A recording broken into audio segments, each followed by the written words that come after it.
It's time again to take another look at a full month of Microstock earnings for me, taking a look at this month, August of 2024. I'm also going to dive into some data I recently pulled together looking at Adobe Stock's latest uploads of AI and other images and videos to find some new opportunities that might be good for you to focus on when you're creating your new content. So stay tuned for that. First, let's dive into the August data. We're going to compare August to July for month-over-month earnings, and then August to August of last year for year-over-year. So first, my Adobe earnings, comparing July to August of 2024.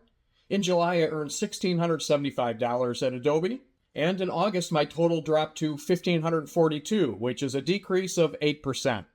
I mentioned a few months ago that the summer months are traditionally the lowest earning months for me and for many other contributors, so I never really expect to see a good month in August. In fact, I usually find August to be the lowest of the summer months due to customers taking vacations or holidays, so I'm not too concerned unless September and October continue the downward trend. Now let's take a look at my year-over-year at Adobe Stock, and this is more concerning.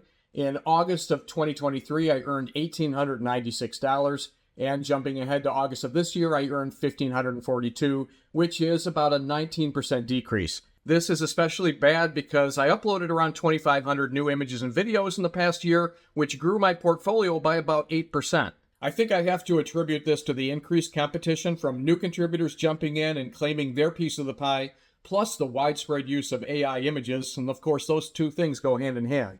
So be sure to stick around to the end when I share some analysis of what I'm seeing in AI trends right now and see what you can learn from that. Now let's take a look at Shutterstock.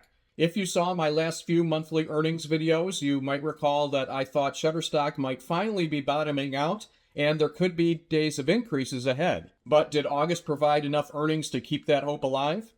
Before I dive in, remember that Shutterstock does not accept AI, so all my earnings here are for my non-AI images and videos. So, at Shutterstock, my July to August earnings fell by about 25%.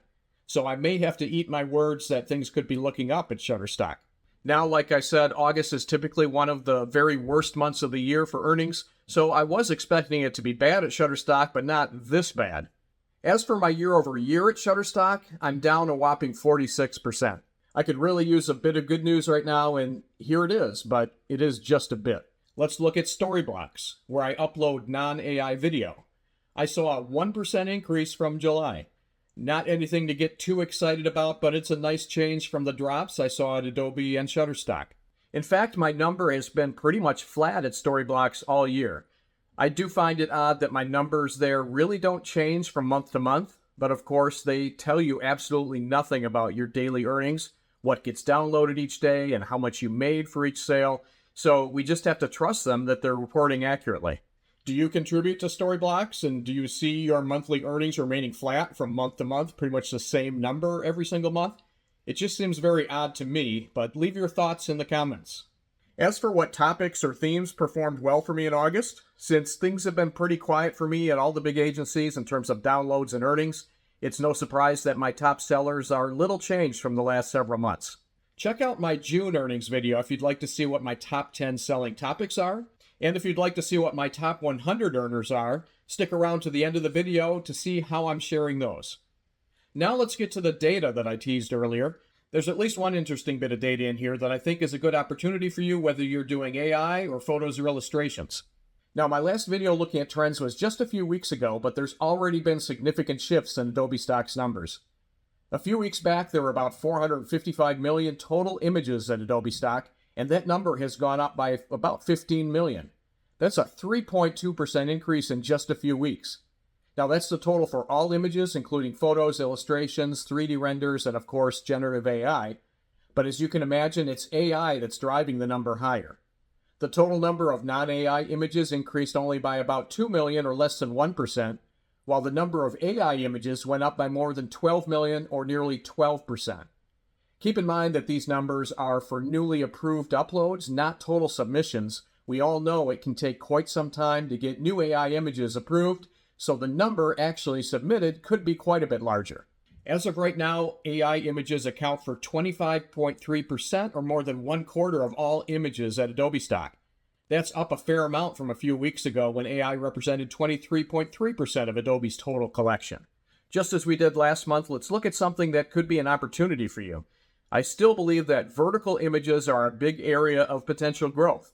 If you break down those total AI images down by orientation, you see that horizontal images account for about 78.2% of all AI images, and that's up from 77.8% last month, which means that people are sending horizontal AI images at an ever-growing number, and customers who want vertical because they're using it for phone use or some other need have less and less to choose from. And that's your opportunity. I've been experimenting with sending some more vertical-oriented images lately, and it seems to be working. So whether you're shooting photos, doing illustrations, or writing AI prompts, submit a vertical version for every horizontal image you create. For AI, it's as simple as adjusting your prompt to specify the dimensions you want. Just don't take the same image and crop it to create your vertical version. Adobe and the other agencies don't want different crops of the exact same image, so that could lead to quite a few rejections for you if you do that. Now let's look at video. Something strange happened since I reported on Adobe Stock video data last month. It appears that Adobe's video portfolio actually went down over the last few weeks by about 6%, from 19.2 million videos to about 18.1 million. I'm not sure if they dropped some files from their collection or if it was just an error in the reporting.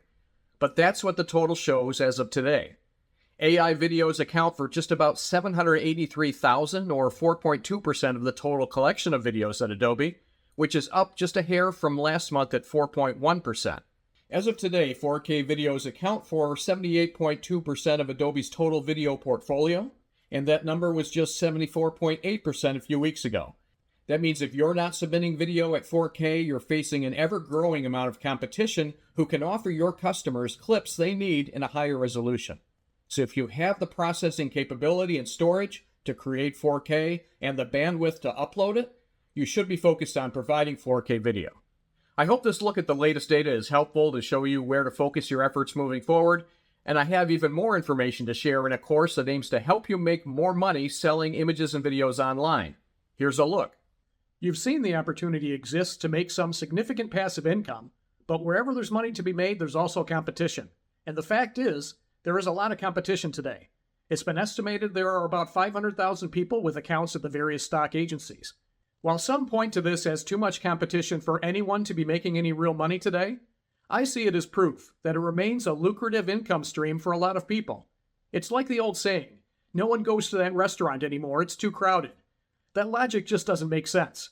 If people aren't making money, there wouldn't be artists uploading new images and videos every day. The truth is that as camera technology has advanced, just about any mobile device today can take a stock quality photograph or video. If you have a high-end, expensive camera, that's great, but it's no longer a requirement. That has leveled the playing field for anyone interested in making passive income. And there are many free photo editing programs available today. I'll be showing you those in a later module. It's no longer the case that you need to invest in a high-powered computer and software. So, if you have a mobile phone with a decent camera and access to just about any computer, you can do this. And the good news is that you're in the right place taking this course. You're learning how vital it is to focus on high commercial value subjects and the themes that are way too oversaturated and you should stay away from. This is knowledge that a lot of your competition just doesn't have. We're going to explore where I think this industry is heading with factors like AI impacting its future. But let's back up a moment to look at how this industry started to see where it may be going. Microstock is an evolution of the traditional stock photography business model, which has been around since the 1920s. Companies, ad agencies, and other large customers would pay hundreds or even thousands of dollars to license an image and typically get exclusive rights to use it, so they wouldn't have to worry about a competitor using the image in their own materials. Well, the internet changed this model just as it has done to just about all industries. The Microstock revolution began in 2000 when a site called iStockPhoto began to offer free photos on the internet. The site became popular, and in 2002 it had to begin charging small fees to users, and that started off the business model of charging relatively small amounts for customers to find and download the perfect image and later video for their needs. Since then, many more agencies have jumped into the market. Shutterstock, Fotolia, Dreamstime, Canva, just to name a few. Some have flourished while many others came and went. Today there remains between 5 and 10 that are worth uploading to. We'll explore those later. It's been estimated that the Microstock industry will see about $1.5 billion in growth through the end of this decade. That's going to be fueled by a number of factors, one of them being artificial intelligence, or AI, Tools like Midjourney and others are enabling just about anyone to create high-quality images on nearly any subject they can dream up. Some critics fear this will be the end of people like us being able to earn income, but I think that's untrue. I believe AI is a tool that needs to be used correctly to create work that attracts buyers. I see many people using AI to create abstract backgrounds because that doesn't require much imagination or forethought. And I see many creating futuristic scenes of robots battling or animals doing crazy things. None of these are what buyers want. It is true today, and it will be just as true tomorrow. The key to succeeding is figuring out what buyers want and using all the tools available to you, including AI, to meet those needs. The upcoming section will cover how to figure out what's selling, including my list of 100 hot themes, and later, how to use that knowledge if you choose to create with AI.